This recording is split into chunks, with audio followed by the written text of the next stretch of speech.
Estamos conectados ahora desde Madrid con la princesa Carla de Bulgaria. Eh, Pese a sus títulos nobiliarios, Carla de Bulgaria es una princesa del siglo XXI, vamos a decir. Es una emprendedora, es una empresaria, tiene una página web que ha convertido su nombre en una marca y donde da consejos de viajes, moda, estilo de vida, gastronomía, cosméticos, en fin. Tiene varios libros publicados y tiene una agenda de viaje muy recargada y que le ha llevado a muy diversas partes del mundo, entre ellos el Perú. Buenas tardes, gracias por aceptar esta entrevista, Carla. Buenas tardes, un placer, de verdad. Saludos a Perú, a Lima, a toda Latinoamérica y, por supuesto, a ti, Carlos. Muchísimas gracias por esta entrevista, por darme un huequito en tu espacio. Encantado, gracias por aceptar la entrevista, al contrario. Muy bien, comencemos con los viajes. ¿Cuándo comenzaron los viajes y cómo así se inició este emprendimiento de dar consejos de viajes?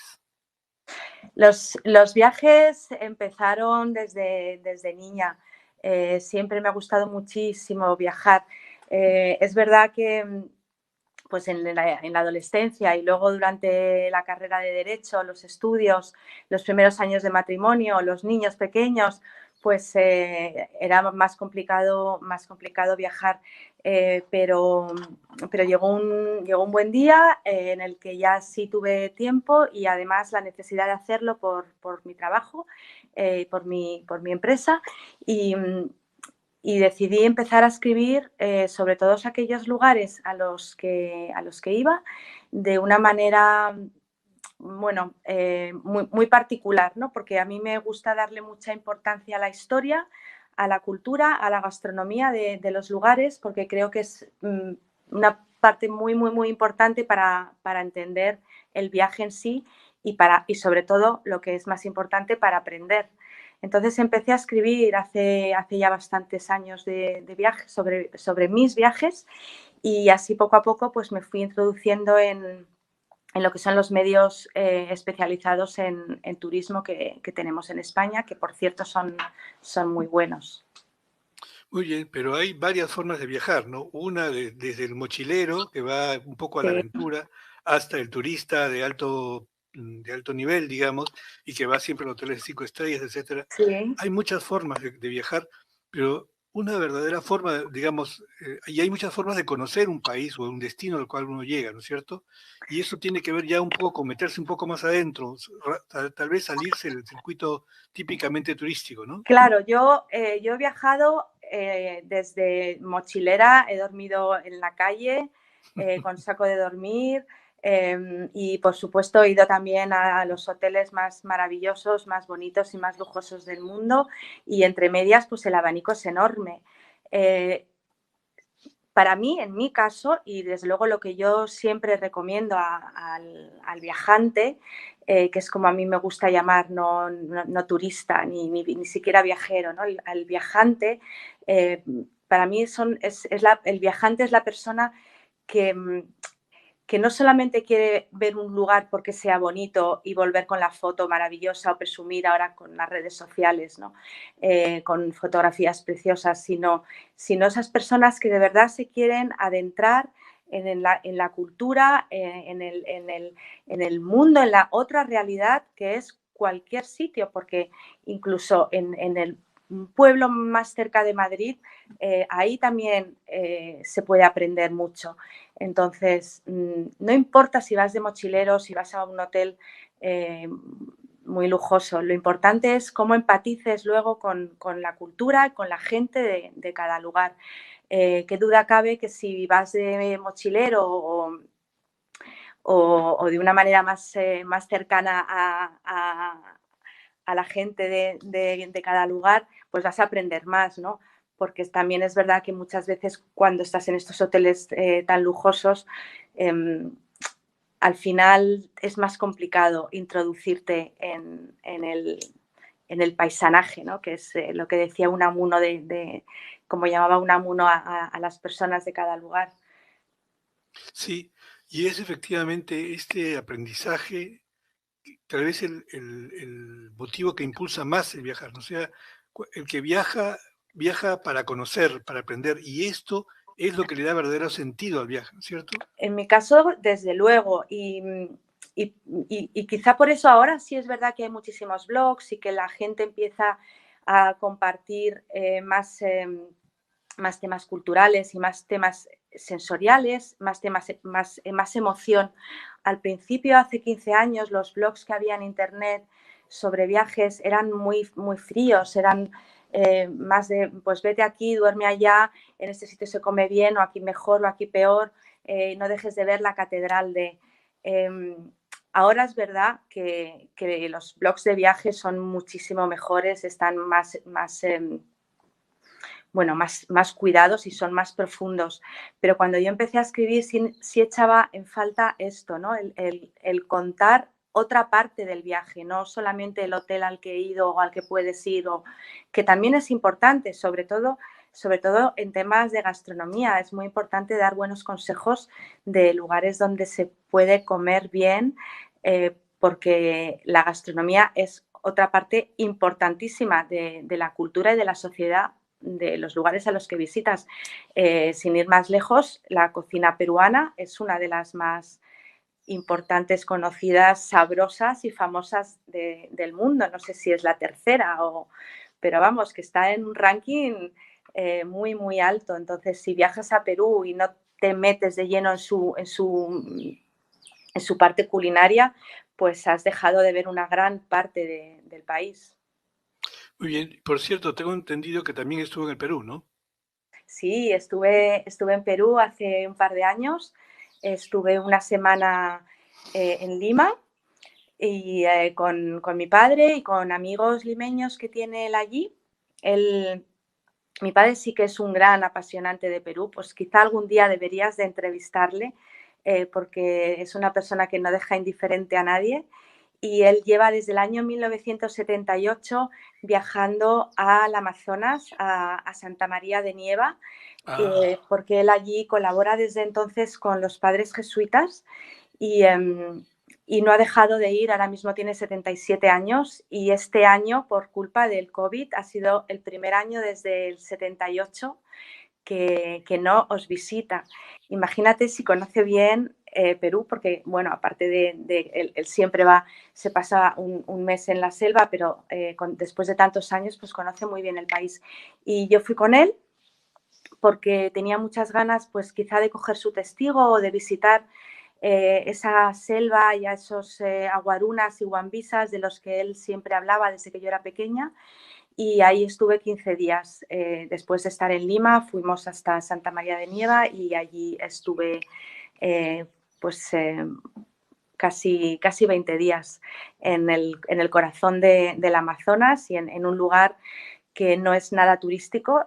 Recuerdo que la gente, de los amigos de Lima, me decían que qué valiente era, y yo estaba un poco, decía, pero a ver, si he escuchado desde pequeña las historias de mi padre y son fascinantes, no tenía ningún miedo, pero sentí como que el limeño tenía mucho respeto, o quizá parecía que desde luego tenían mucho más miedo que yo, y al revés, para nada. Fue una experiencia maravillosa que espero volver a repetir pronto y, bueno, me enamoré de yo ya les digo, mis aguarunas, mis guambisas. Mantengo contacto con algunos de ellos que pueden tener teléfono, porque por supuesto no es accesible para todo el mundo allí, pero estamos muy en contacto, y mi padre, por supuesto. Por cierto, acaba de fallecer Santiago Manuin. Él fue uno de los grandes jefes aguarunas y fue, bueno, una excelente persona que hizo muchísimo por los indígenas del Amazonas, y bueno, pues me he acordado de él porque tuve la suerte de conocerle. Le llamaban el guerrero de la paz, y desde aquí a la familia de Santiago, que no sé si me verá, pero intentaré mandarles el enlace de esta entrevista. muy bien. Ahora, ¿qué otros lugares ha conocido en el mundo? ¿O qué lugares no ha conocido? Porque tengo entendido que usted ha viajado muchísimo, ¿no? Pues no he estado nunca en Australia ni en Nueva Zelanda. en nuestras antípodas. Y me encantaría, es la atracción del polo opuesto, ¿no? Ujú. He visto fotografías espectaculares y me encantaría, tengo muchas ganas de ir, no sé cuándo será posible porque es un viaje muy largo y, luego es que es todo un continente, entonces una vez allí, ¿a dónde vas? ¿No? Debe de ser muy complicado elegir la ruta. Muy bien. ¿Y África sí conoce? Sí, África, de hecho, hoy debería de estar allí. Tenía planeado pasar todo el mes de noviembre entre Uganda y Tanzania. En Uganda para visitar el parque natural donde están los gorilas de la montaña. Y en Tanzania, pues para ver la gran migración, que es uno de los espectáculos de la naturaleza pues más brutales que hay, ¿no? Que es toda la migración de los antílopes, las cebras, los ñus. Y eso iba a ser todo mi mes de noviembre, pero bueno, la parte positiva es que estoy hablando con vosotros y un poquito en Perú. Y en África también he estado en Zimbabue, también he estado en Namibia, en Egipto y por supuesto Marruecos. Y me Bueno, quedaría con todos. y hablando de estos viajes, efectivamente, incluso también Santa María de Nieva, ¿no? Es otra forma de ver el Perú, una forma de ver los contrastes que hay, no solo geográficos, sino sociales, las enormes diferencias, las grandes carencias. Es Eh, que yo siempre digo que viajar es la mejor manera de aprender y que viajar nos hace mejores personas. ¿Y por qué nos hace mejores personas? Porque si salimos de nuestro entorno para entrar en otro totalmente diferente, con ganas de conocerlo, como decía al principio, no las personas que van solo a hacerse la foto, simpatizamos, nos damos cuenta que nuestra realidad, la que creemos realidad, nuestra realidad es mentira. Hay 1.000 millones de realidades, tantas realidades como 1.000 millones de millones como seres humanos, ¿no? Y efectivamente lo que decías, Carlos, ves que la gente también es feliz viviendo de otra manera, es que no tiene que ser ni mejor ni peor que la tuya, aprendes a ser más tolerante, aprendes a entender por qué se puede llegar a pensar de una o de otra manera. En definitiva, te haces mejor persona, te haces más comprensivo, te haces más paciente. Imagínate en el Caribe o incluso en nuestras Islas Canarias, que va todo más despacio.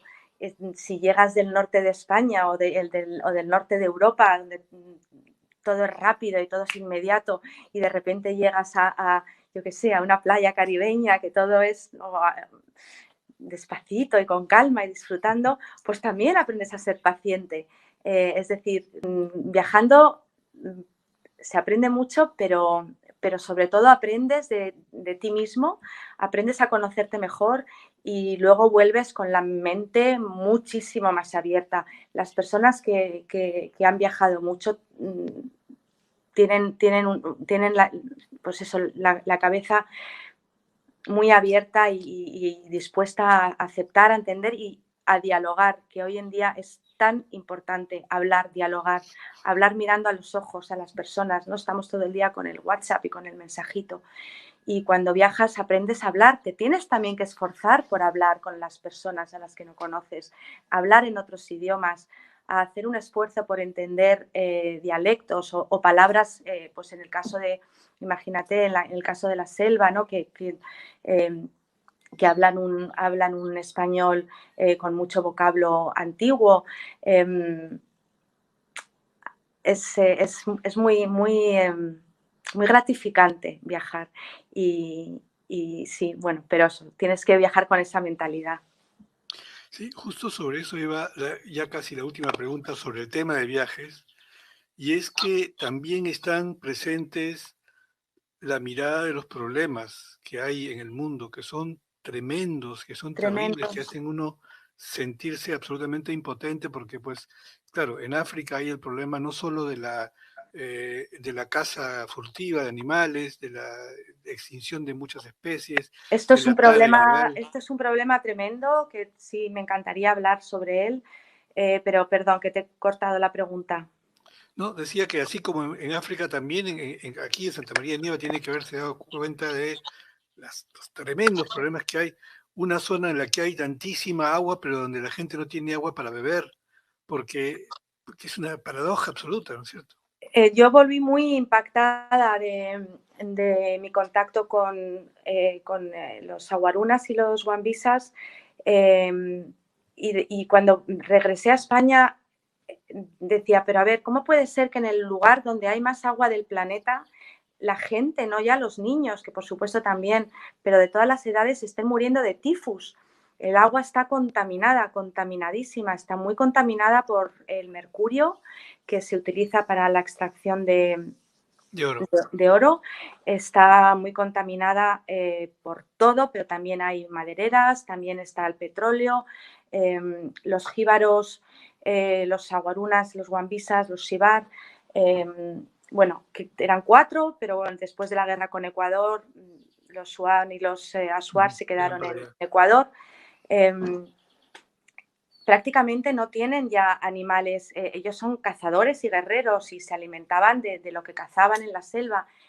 Ya no quedan animales en esa selva, ya no tienen comida, pero tampoco se les está,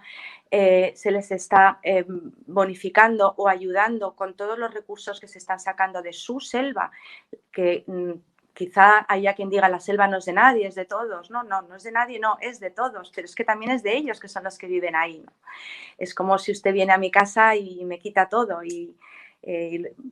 es que es su casa, yo he vivido en sus casas, son pequeñas cabañas, palapas en mitad de la selva y no están recibiendo nada a cambio.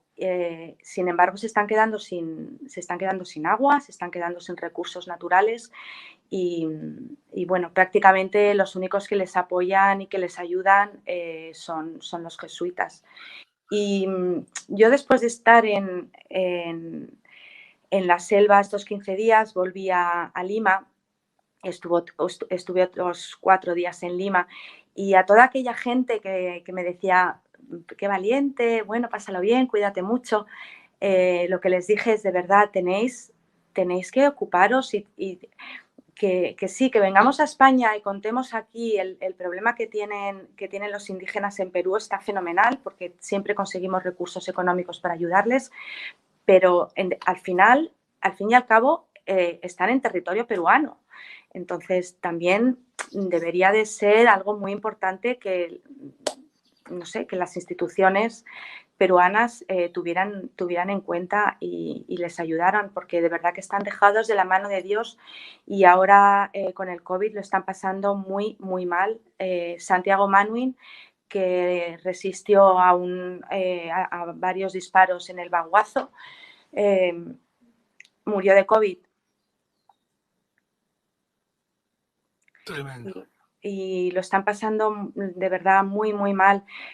Nosotros desde España les ayudamos como podemos, pero me parece injusto que el problema indígena, que además es que los aguarunas y los guambisas son guerreros a los que nadie ha derrotado nunca jamás. Ni los guerreros peruanos, pero tampoco los conquistadores españoles. Nunca a nadie se les consiguió doblegarles.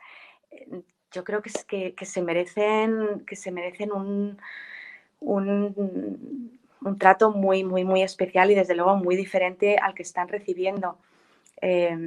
Perú tiene la suerte de tener esta joya del planeta Tierra, parte de esta joya del planeta Tierra que es el Amazonas.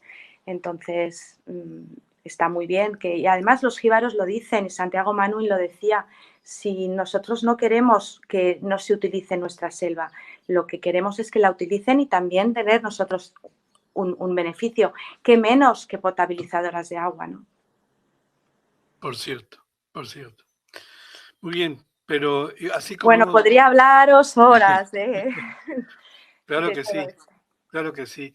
Y así como Perú, en cada destino también hay una serie de problemas sociales y, en fin, especialmente los países del tercer mundo, vamos a decir, ¿no es cierto? En África también deben haber cosas terribles Sí, que contar. en cualquier país del tercer mundo y del primer mundo siempre hay muchísimos problemas sociales. Eso está clarísimo. Y en el mismo Lima tenéis problemas sociales y en toda Latinoamérica, en África, en Asia, en todo el mundo, en España. Y yo creo que hay que conocer estos problemas, pero para intentar solucionarlos, no solo para decir yo lo conozco, yo lo entiendo, no, no. Además, haga usted algo por solucionarlo, ¿no? Ya que usted tiene recursos, tiene cultura, sabe hablar, escribir y encima tiene la posibilidad de comunicar con muchísima gente, pues haga por ayudar, ¿no? No, no basta con decir he estado, lo conozco, lo he visto y lo comprendo. No basta con eso. Muy bien, ahora podemos pasar a otro de los temas de sus emprendimientos, que son ya cosas un poco más, vamos a decir, banales, pero que también son importantes porque son parte de la vida, que es el tema de los cosméticos, No, a ver, los libros. banal no hay nada. Cuando hace años decían que los gobernantes españoles no iban a los desfiles de moda porque eran una frivolidad. Vamos a ver, la moda en España da trabajo a millones de familias. Tenemos industria de textil, bordadoras, zapatería, cuero, seda, tenemos una industria textil importantísima, tenemos unos diseñadores fantásticos que generan riqueza. Entonces, ni la moda, ni la cosmética, ni ningún emprendimiento, ni ninguna empresa es nunca jamás banal, para nada. Muy bien, ¿y cómo ha sido su aproximación a este tema? Bueno, en moda he estado trabajando desde los 20 y pocos años, prácticamente desde que terminé la carrera de Derecho. Empecé a trabajar en decoración y de ahí me pasé, di un salto a la moda con grandes firmas en España y también internacionales. Y en el mundo de la cosmética me metí precisamente por un viaje a Bulgaria, donde conocí el Valle de las Rosas, que es el valle de Rosa Damascena más grande de Europa. Y esta rosa tiene una peculiaridad y es que es muy aromática, pero además muy buena para la piel. Y con ella se hacen muchísimos productos cosméticos sobre todo en Bulgaria, pero también se importa el agua de rosas a otros países como Alemania o como Inglaterra y Francia. Y entonces conocí el Valle de las Rosas, me enamoré de esta cosmética y decidí traerla a España. Y así empecé con el mundo de la cosmética.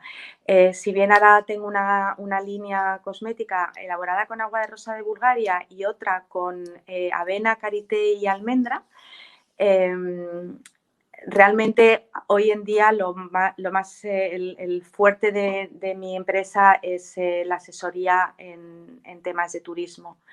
En temas de turismo hago viajes gastronómicos, viajes personalizados y por supuesto escribo en medios de comunicación especializados en turismo.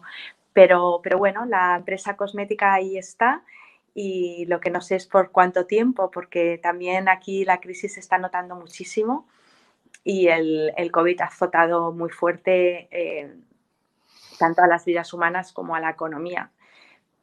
Y por supuesto al turismo, madre mía.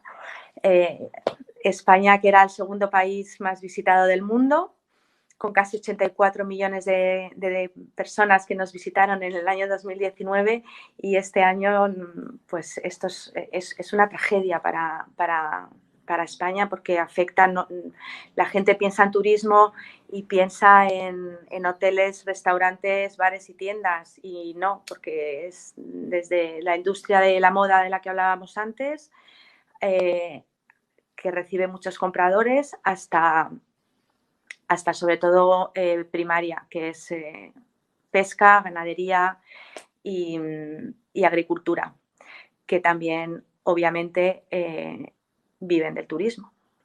Claro, el turismo es una actividad que da muchísimo trabajo a muchísima gente de muy diversos campos Claro. y Los entonces taxistas, los medios de locomoción, los taxis de toda España están pues, prácticamente sin trabajar. Luego, pues es que no sé, imagínese, es que el que tiene una huerta de tomates y está acostumbrado a vender millones de toneladas de tomates a hoteles, pues ya no tiene hoteles a los que vender todos esos kilos, toneladas de tomates que ya tenía plantados, ¿no? Entonces es una tragedia. España no estaba preparada porque es un país muy, muy, muy volcado en el turismo y no estábamos preparados para este mazazo económico, que es que afecta a todos los sectores, la pesca, todo, todo.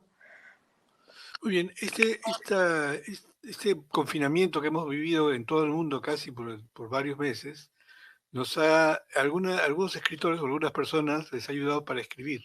¿Usted ha pensado o ha trabajado en algo de Sí, esto? yo hace 2 años, en el verano de 2018, empecé mi el que será, si Dios quiere algún día, mi primer libro de viajes. Es un libro que no habla de un lugar y luego de otro, sino que voy viajando con la mente. Pues una montaña me recuerda a un volcán en Costa Rica, del volcán en Costa Rica el colibrí me recuerda a... entonces así con asociación de ideas y de pensamientos voy viajando por todo el mundo. Y es un libro, pues es complicado de ordenar y empecé en el 2018 y claro, pues el día a día me iba absorbiendo y no tenía tiempo de centrarme. Y durante el confinamiento, que en España fue de 3 meses y pico, pues he podido darle un gran avance. Lo que pasa es que no sé cuándo lo terminaré, porque como es un libro que me va llevando de un lugar a otro y no paro bueno, ahora es verdad que estoy más tranquila y llevo más tiempo sin viajar, pero eh, siempre se te queda algo, siempre te viene algún recuerdo, con lo cual no sé cuándo terminaré, pero sí, aproveché para leer mucho y para escribir. Es cierto que este tema del coronavirus ha hecho que todos cambiemos nuestro estilo de vida, que todos cambiemos nuestros planes, lo que pensábamos hacer este año, todo se ha paralizado, pero también hay gente que se ha reactualizado o que ha reorganizado su vida y sus planes para el futuro de una manera distinta. ¿Cómo lo ha hecho usted? Bueno, lo primero es que no hemos cambiado, nos han obligado a cambiar, nos han obligado a cambiar. Eh, Cada uno ya sabrá si además ha cambiado o no ha cambiado en su forma de ver la vida o en sus perspectivas. Eh, pero en un primer momento fuimos obligados a cambiar de la noche a la mañana y luego ya cada uno pues que saque sus propias conclusiones. Y se me ha ido el santo al cielo, no sé qué me has preguntado. ¿Cuáles serán los planes con esta situación que es tan difícil, cómo ha cambiado sus planes para el futuro? No, yo siempre he sido de vivir muy al día y de disfrutar cada momento porque creo que la felicidad entendida como una cosa genérica no existe. La felicidad la vamos haciendo todos, pero no cada día, sino en cada instante, en cada momento. Y esto lo he tenido muy claro desde siempre, bueno, desde siempre quizá no, desde cuando siendo muy joven murió una de mis mejores amigas y, y ahí me di cuenta de la importancia que es decirle a un amigo te quiero, disfrutar de la familia, disfrutar en vez de quejarte porque has tenido que madrugar mucho, sino decir qué bonito amanecer estoy viendo, ¿no? Que si no, no lo hubiera podido ver.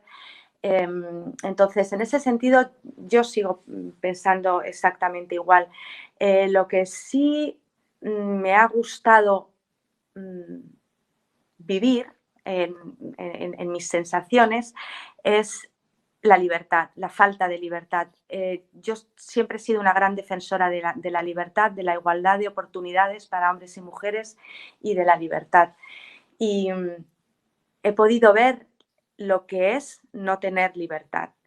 Entonces me he reafirmado muchísimo más en mi guerra porque no se pierda la libertad, y en mi guerra porque en todos los países del mundo haya libertad, y porque en todos los países del mundo haya igualdad de oportunidades para hombres y mujeres. Y esto, de cierta forma, me ha gustado experimentarlo. Muy bien. ¿Próximos destinos que tiene planeados para viajar? Mañana, si Dios quiere, me voy a la isla de Gran Canaria, que es... mi hijo dice que soy canariona, porque alguna vez les diría que me quiero retirar ahí y quizá morir ahí. Y entonces él me dijo, pues entonces tú eres canariona, tú eres de las Palmas de Gran Canaria, porque uno no es de donde nace, sino de donde quiere morir. Es una isla fascinante, quizá la más completa de las Islas Canarias. Todas son muy diferentes. Pero en Gran Canaria yo creo que encontramos un poquito de lo que tienen las 8 islas, ¿no? Digo 8 porque la isla de la Graciosa recientemente ha sido admitida como la octava isla de las Islas Afortunadas. Y mañana tengo la suerte de ir una semana porque, como te dije al principio, tenía que estar en África todo este mes, y como se me ha fastidiado, pues he optado por visitar a mis amigos de Gran Canaria. Así que, si Dios quiere, mañana iré para allá. Y luego, bueno, en España tenemos restringida la movilidad, en Madrid no, y en Gran Canaria no. De ahí que aproveche esta situación para poder ir a visitarles. Pero tenía un viaje muy bonito programado desde Madrid en coche, en ruta, en coche, que es otra de las maneras más fascinantes de viajar, que te puedes parar donde quieras, que puedes reorganizar, ¿no? Descubrir sitios que no estaban programados. Me gusta mucho viajar en coche. Pues íbamos a hacer un viaje muy bonito por Castilla-La Mancha y Andalucía. Y este sí que ha tenido que ser cancelado. Y así están las cosas. No sé cuál será mi próximo destino después de volver de Las Palmas, pero como ya te decía, hay que disfrutar, y voy a ser muy feliz la próxima semana con tantos amigos que tengo allí y en esa tierra que me da tanta energía. Muy bien.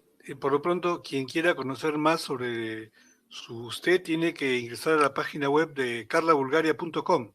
carlabulgaria.com, y bueno, Instagram, las redes sociales es la que más utilizo prácticamente todos los días, es Carla Bulgaria, sencillo. Y luego ahora es simpático porque tengo un perfil de viajes también en Instagram que se llama Viaja con Carla, y para segmentar un poco los temas, y estoy haciendo el viaje virtual que hubiera estado haciendo en Uganda. Entonces estoy siguiendo el programa, y con ayuda de Dani Serralta, que es nuestro guía y es el que tiene el camión todoterreno con el que siempre vamos a África, que es una manera muy original de viajar, porque eres mochilero, duermes en tiendas de campaña, te mueves en un camión todoterreno por todos los países, pero luego tienes todas las comodidades, bueno, todas, entre comillas, pero no te falta de nada, se come fenomenal en el camión, y haces una convivencia con la naturaleza muy, muy, muy intensa, ¿no? Porque estás durmiendo en parques naturales, estás, como decía, que me gusta mucho viajar en coche, pues aquí en el camión. Y bueno, el caso es que tenía tanta pena de no hacer este viaje por Uganda que he decidido hacerlo virtual, siguiendo el programa y con imaginación y con la ayuda de Dani Serralta. Entonces, si queréis verlo, pues también en Viaja con Carla. Ahora mismo estoy en Uganda, estoy en el Nilo Blanco. Última pregunta. Viajar mucho también hace que uno tenga muchísimas, pero muchísimas anécdotas. ¿Puede contar alguna? ¿O hay alguna en la que haya estado en peligro, por ejemplo? Bueno, en peligro sí, en peligro bastantes veces. En México, en la selva de Chiapas, ahí pensé que me moría porque me metí en un rápido en el río y la corriente me atrapó y me costó mucho salir a flote y yo miraba para arriba y decía, bueno, me pasó toda mi vida así. Y sensación de peligro, pues sí, sí he tenido y a veces también he pasado miedo y yo soy muy aventurera, soy quizá a veces demasiado imprudente. Hay gente que lo dice valiente, yo luego lo pienso y digo, no, lo que he sido imprudente, pero tengo no sé, una adrenalina, una necesidad de vivir que a veces pues te lleva sustos y yo no lo recomiendo. Por favor, la gente cuando viaje que intente ir con guías, que haga caso de lo que nos digan los profesionales de cada sitio. Recuerdo en